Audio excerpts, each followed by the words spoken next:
Hi, Jim Gehring here from Brown Antique Tool Auctions.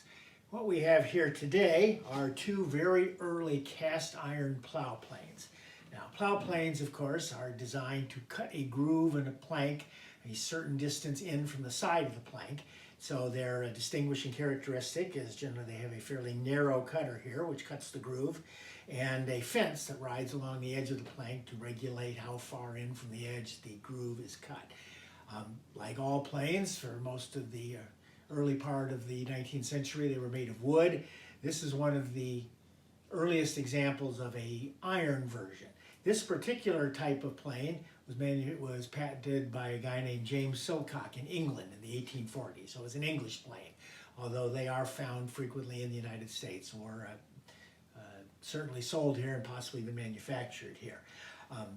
As you can see, its arm has got this kind of loop construction to help keep the fence straight and parallel to the body, and it's clamped down by this sort of bridle arrangement.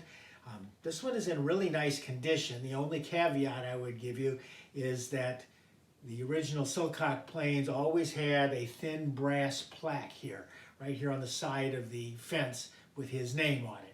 This one is missing, and they typically became, they were just made of thin stamped brass, and they had a tendency to come off and get lost over the centuries. And you can get replacement ones for that. So, but other than that, it's in really nice shape.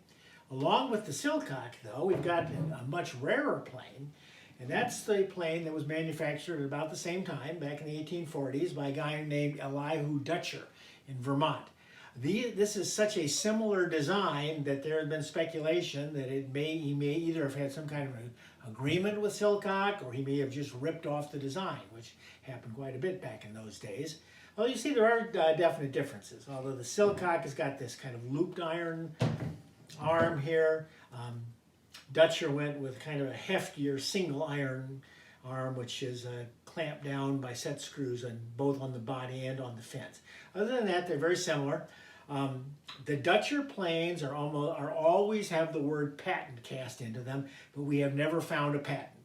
So it may have been lost in one of the patent office fires, or may just never have actually been issued. It wasn't uncommon for manufacturers back then, inventors, to mark the word patent on their products long before they had actually gotten a patent, just to try and scare off competitors. So again, this is it's a contemporary with Silcock. There may be some connection between them. What's most important is this is one of the earliest purely American iron plow planes, and it's very rare. There's only a handful of these known to exist.